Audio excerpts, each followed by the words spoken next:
नमस्कार मित्रांनो, स्वागत आहे आपलं स्मार्ट मराठी माहिती या यूट्यूब चॅनलवरती।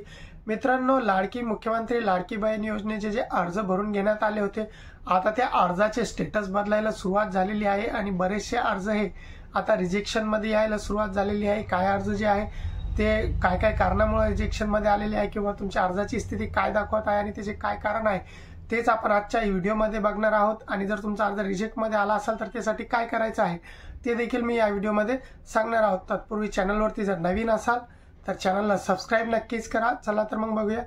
सर्वप्रथम जे आहे ते ज्या लोकांचे अर्ज जे तुम्ही केलेला आहे नारी शक्ती ॲप वरून ऑनलाईन पद्धतीने नारी शक्ती ॲप वरती जाऊन तुमचा स्टेटस चेक करायचा की काय दाखवत आहे। जर तुमचा अर्ज अजूनपर्यंत पेंडिंग दाखवत असेल तर अजून तुमचा अर्ज हा चेक झालेला नाही आहे, तुमच्या अर्जाची स्थिती यानंतर बदलल। तेव्हा दुसरे जे आहे ते म्हणजे रिव्ह्यू। तुमचा अर्ज जर पेंडिंग मधून रिव्ह्यू मध्ये गेलेला असेल तर तुमचा अर्ज आता हा छाननी मध्ये गेलेला आहे। तुमचा अर्ज हा पास छाननी झाल्यानंतर जे आहे अप्रूव्ह किंवा रिजेक्ट किंवा डिसअप्रूव्ह करण्यात येईल। त्यानंतर तिसरा ऑप्शन जे दाखवत आहे ते म्हणजे अप्रूव्ह। ज्यांचे अर्ज अप्रूव्ह झालेले आहे, ज्यांना दाखवत आहे मुख्यमंत्री लाडकी बहीण योजना अर्ज हा अप्रूव्ह असं लिहून येत आहे त्यांच्या स्टेटस मध्ये, त्यांना काळजी करण्याची आवश्यकता नाही। त्यांचा अर्ज हा अप्रूव्ह झालेला आहे, त्यांना आता काही करायची आवश्यकता नाही। परंतु त्याच ठिकाणी जर का तुमचा अर्ज हा त्या ऑप्शन मध्ये डिसअप्रूव्ह दाखवत असेल, मुख्यमंत्री लाडकी बहीण योजना डिसअप्रूव्ह असं जर लिहून येत असेल तर तुमचा अर्ज हा रिजेक्शन मध्ये आलेला आहे। आणि डिसअप्रूव्ह दाखवल्यानंतर खाली जर का त्याच्या खाली एडिटचं ऑप्शन येत असेल त्यामध्ये, तर तुम्हाला तो अर्ज जे आहे तो तिथे एडिट वरती क्लिक करायचं। त्यामध्ये तुम्हाला ऑप्शन दाखवण्यात येईल, कारण दाखवण्यात येईल की तुमचा अर्ज हा कशामुळे डिसअप्रूव्ह झालेला आहे आणि त्यांनी काय कागदपत्र मागितलेली आहे किंवा तुमची कोणती माहिती ही चुकलेली आहे, तर ते कशामुळे आलेले ते देखील आपण पुढे पाहणार आहोत। जर का तुमचा अर्ज आता जे चौथा ऑप्शन आहे, जो चौथा पर्याय येत आहे तो येत आहे मुख्यमंत्री लाडकी बहीण योजना डिसअप्रूव्ह रिजेक्टेड।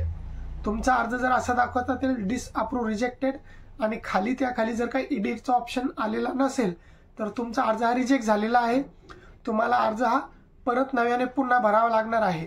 त्यामुळे आता अर्ज हे रिजेक्ट कशामुळे झाले त्याचे काय काय कारण आहेत, तर बरेचसे लोकांचे अर्ज हे कशामुळे रिजेक्ट झाले तर त्यांनी जे आहे ते आधार कार्ड टाकले, परंतु आधारची एकच बाजू टाकली। मी त्यांचे रिझन बघितलेले आहे, तर आधारची एक साईड टाकल्यामुळे ते अर्ज हे रिजेक्शन मध्ये आलेले। तर काहींनी काय केलेलं आहे तर मतदान कार्ड टाकलं, परंतु मतदान कार्डाची देखील एकच बाजू टाकली, दुसरी बाजू ही टाकली नाही। त्यामुळे त्यांचे देखील बरेचसे लोकांचे अर्ज त्यामुळे देखील रिजेक्शन मध्ये आलेले आहे। तर ते तुम्ही परत त्यामध्ये दोन्ही बाजूने आधार कार्ड असेल किंवा मतदान कार्ड असेल व्यवस्थित स्कॅन करून त्यामध्ये टाकायचं आहे। तिसरं कारण काय आहे तर बरेचशा लोकांनी जे आहे ते राशन कार्ड काही लोकांनी डिजिटल जोडले किंवा काही लोकांनी जोडले, परंतु फक्त समोरची एकच बाजू टाकली, दोन्ही बाजू मागचं जे आहे ते दोन्ही बाजू टाकायचे आहे तुम्हाला स्कॅन करून। तर त्यामुळे देखील बरेचशा लोकांचे अर्ज हे रिजेक्शन मध्ये आलेले आहेत।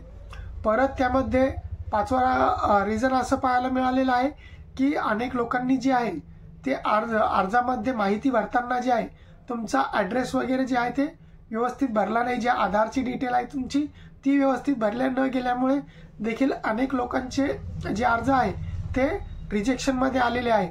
तर आता ज्या लोकांचे अर्ज रिजेक्शन मध्ये आले असतील त्यांनी नारी शक्ती ॲप वरती जायचं, आपल्या अर्जाचा स्टेटस चेक करायचा, तुमचं काय काय ते रिजेक्शन मध्ये आलेलं आहे। तर मी खाली आपल्या व्हॉट्सअप ग्रुपची आणि टेलिग्राम ग्रुपची लिंक दिलेली आहे। तुमचा काय प्रॉब्लेम आहे ते मला व्हॉट्सअपवर टेलिग्रामवर किंवा व्हॉट्सअपवरती टाका स्क्रीनशॉट काढून, आपण त्यामध्ये बघू तुम्हाला कोणते कागदपत्रे जोडावे लागतील किंवा तुमचं काय कारणामुळे अर्ज हा रिजेक्शन मध्ये आलेला आहे। तुम्हाला जे कागदपत्र मागितले असतील त्याची तुम्हाला 7 दिवसामध्ये पूर्तता करायची आहे। तर अशा प्रकारे जे आहे ते जे मुख्यमंत्री लाडकी बहीण योजनेचे अर्ज आहे ते आता छाननी सुरुवात झालेली आहे आणि रिजेक्शन मध्ये आणि अप्रूव्ह व्हायला सुरुवात झालेली आहे। तर मित्रांनो, चॅनलवरती जर नवीन असाल तर चॅनलला सबस्क्राइब नक्कीच करा। अशाच प्रकारच्या महत्त्वाच्या अपडेट आपण या योजनेबाबतच्या वेळोवेळी घेत राहू। जय हिंद, जय महाराष्ट्र।